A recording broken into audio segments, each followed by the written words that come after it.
Olá, alunos, tudo bem com vocês?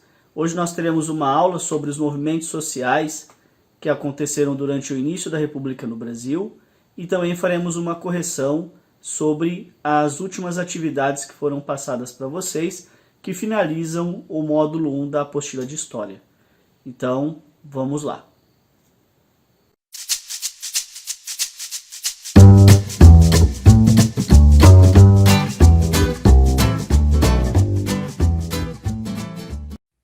Pessoal, tudo bem? Como eu havia comentado, hoje nós vamos fazer duas coisas aqui. Nós teremos dois momentos. Um primeiro momento, onde eu vou fazer uma explicação sobre os movimentos sociais que aconteceram durante os primeiros anos de República no Brasil. E um segundo momento, em que eu vou fazer uma correção das atividades que foram passadas. Essas atividades sendo elas as últimas atividades do primeiro módulo da apostila de História. Então vamos lá. Nesse primeiro momento, então, nós estamos falando do início da República no Brasil. Entendemos por República a transformação que aconteceu em 1889 e depois foi aí essa primeira fase até 1930. Então aqui nós tivemos duas fases, se vocês lembrarem. Uma até 1894, chamada de República da Espada, e de 1894 até 1930, a República Café com Leite. Então nesse momento aqui, muita coisa aconteceu. E dessas coisas importantes, 3 nós podemos elencar aqui. A primeira, a Guerra de Canudos. Tudo bem? Então, a primeira que nós vamos tratar, a Guerra de Canudos. A segunda, a Guerra de Contestado. E a terceira, a Revolta da Vacina. Então, esses 3 movimentos são importantíssimos para a gente falar de Brasil no início da República Brasileira. Muito bem.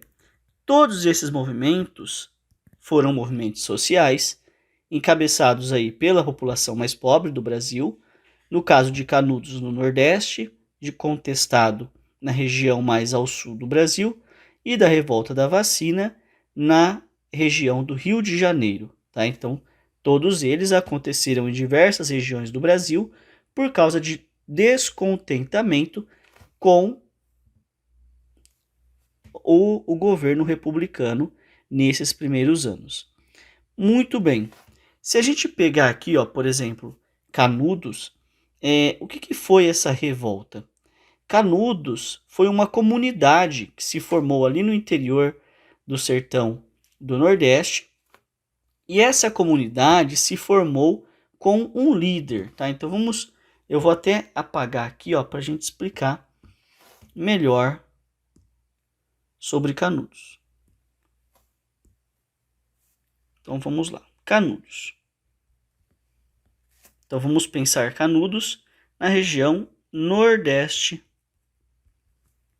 do Brasil, especificamente a Bahia, tá? Lá no sertão. Como que era essa população? Como que era o nordeste do Brasil no início do século início do século XX, final do século XIX? Era uma região muito esquecida pelo governo brasileiro, muito pobre, as pessoas passavam fome, o governo brasileiro não dava muito assim a mínima para o Nordeste. Então nós vamos ter uma população bastante miserável, que necessitava de ajuda.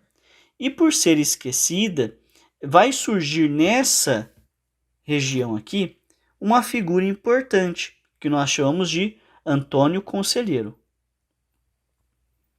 Então, importantíssima essa figura, o Antônio Conselheiro, que era uma pessoa muito próxima da igreja e que começou a fazer pregações pelas cidades dessa região aqui que nós estamos falando. Então, o conselheiro começa a fazer pregações. E nessas pregações, muitas pessoas acabam acompanhando o Antônio Conselheiro. Tá? Então, muitas pessoas passam a acompanhar, milhares de pessoas, centenas de pessoas passam a acompanhá-lo.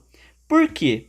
O que ele falava nessas pregações quando ia nas casas dessas pessoas mais simples? Ele falava de um mundo mais igualitário, ele falava de justiça social, ele falava também de questões religiosas, e como a população era muito simples, essa população acabava sendo conquistada, cooptada pelo Antônio Conselheiro. Então eles passavam a seguir o Antônio Conselheiro. Com o tempo, muitas caravanas começaram a seguir esse personagem, e esse personagem acaba fundando uma comunidade que nós chamamos de Canudos. Essa comunidade passou a ter milhares de pessoas, desde aqueles que chegaram primeiro acompanhando o Antônio Conselheiro, até aqueles que se viam atraídos por essa pequena sociedade. E isso, com o tempo, acabou preocupando. Preocupando quem? Preocupando o governo e também, de certa forma, a igreja.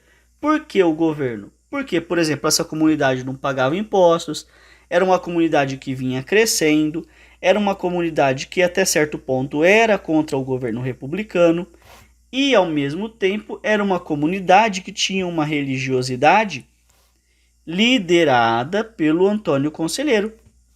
E nessa época a igreja não permitia que houvesse outros tipos assim de religiões. Havia uma resistência muito grande. Então, Canudos, o Arraial de Canudos, fica muito visado tanto pelo governo quanto pela igreja. Tanto é que o governo, pensando no Rio de Janeiro agora, né, o governo aí do Rio de Janeiro, que era o governo do Brasil, mandou 4 vezes que o exército acabasse com Canudos. Tá? Então, na última vez, é que eles destruíram o Arraial de Canudos, sobrando ali algumas pessoas, e dizimaram praticamente a população canudense. Isso é para a gente ter uma ideia do quanto o governo brasileiro, e até hoje ele o ele era intolerante. Tá? Então, quando se tinha movimentos que não eram a favor do governo, movimentos como o de Canudos, por exemplo, que era um movimento contra a República, né? De certa forma a gente pode falar isso, o governo reprimia de forma bastante violenta, tá? Então, 4 vezes eles agiram com violência contra o Arraial de Canudos, tudo bem? Então, isso é o que a gente chama de Guerra de Canudos, tá? Eu vou explicar assim bem rápido, porque tem na apostila também. Muito bem, então vamos para a outra parte. Na outra parte, nós temos a Guerra de Contestado. Se a Guerra de Canudos aconteceu na parte nordeste, a Guerra de Contestado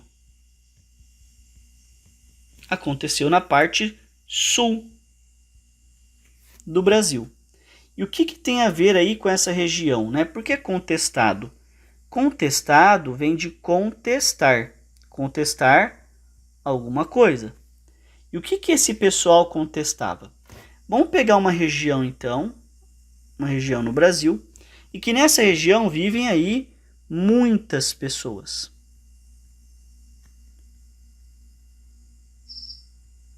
Então vivem muitas pessoas nessa região, milhares de pessoas. E de repente o governo brasileiro resolve fazer uma ferrovia.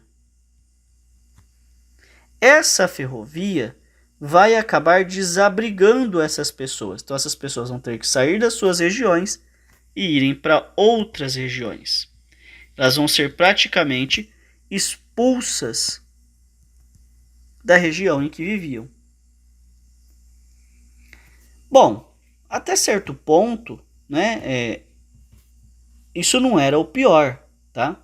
Porque, querendo ou não, a construção dessas ferrovias dava emprego para essas pessoas.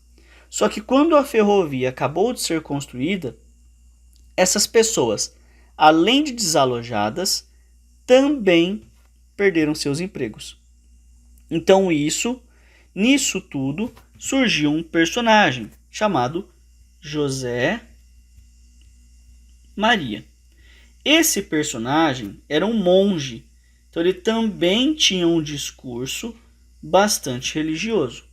E ele vai começar a arrebanhar essas pessoas, e essas pessoas vão gerar o que a gente chama de a guerra de contestado, também contra o governo brasileiro. E nisso tudo, claro, de forma bastante violenta, o governo consegue repreender o movimento, tá bom? Vamos à revolta da vacina.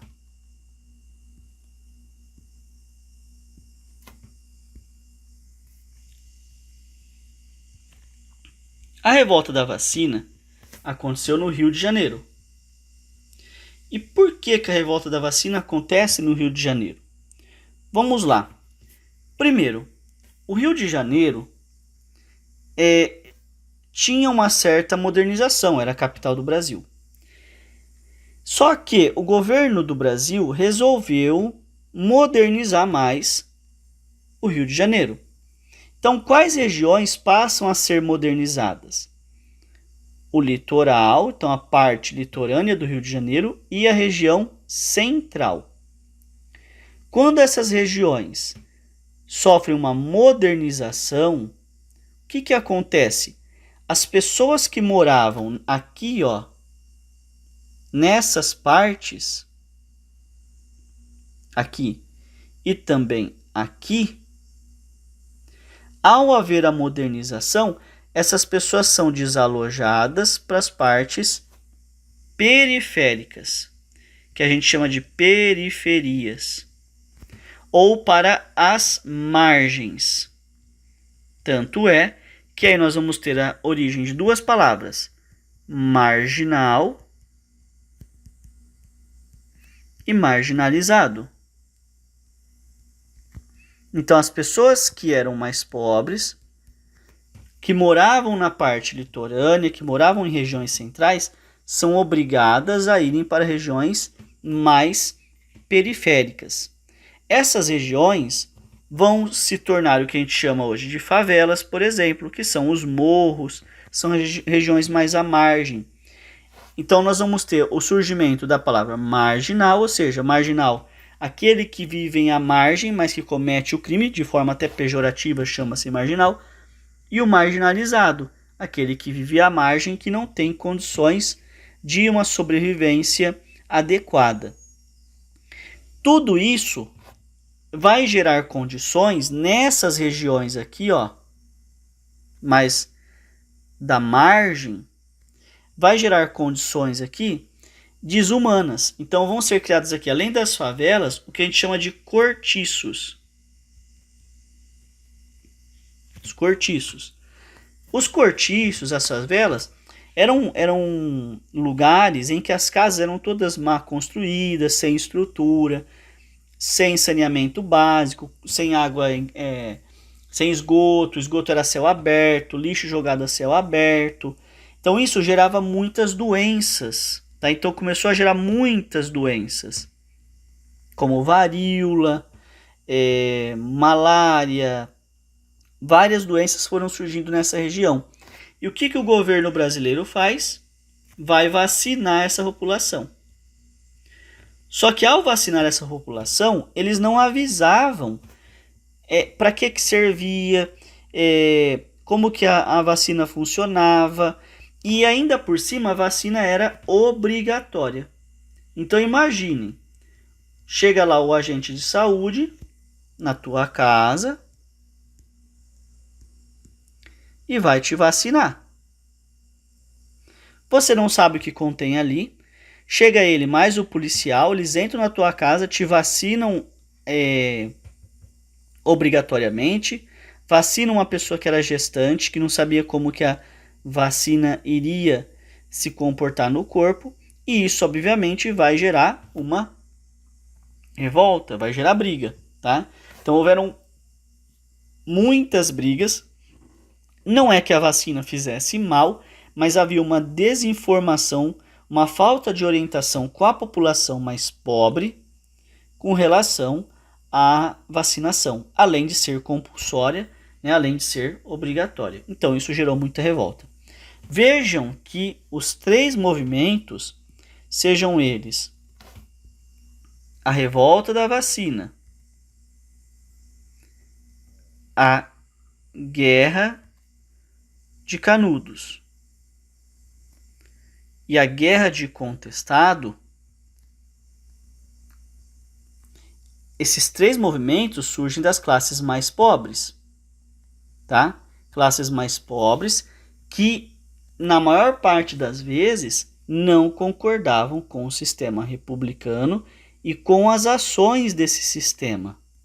Tá? Então foram movimentos sociais importantes, encabeçados pelos mais pobres, que dentre esses uma grande parte de negros e alguns líderes aí também, em alguns momentos, de outras categorias sociais, mas na sua grande maioria os mais pobres, o que demonstrava que a categoria mais pobre, no início, estava muito insatisfeita com o sistema republicano.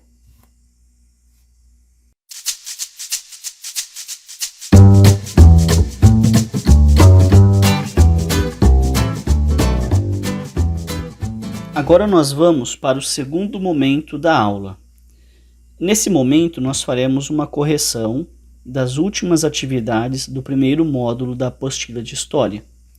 Então, a atividade 1, lá na página 15, ela vem a perguntar por que a primeira fase da República, por que essa primeira fase ficou conhecida como República da Espada?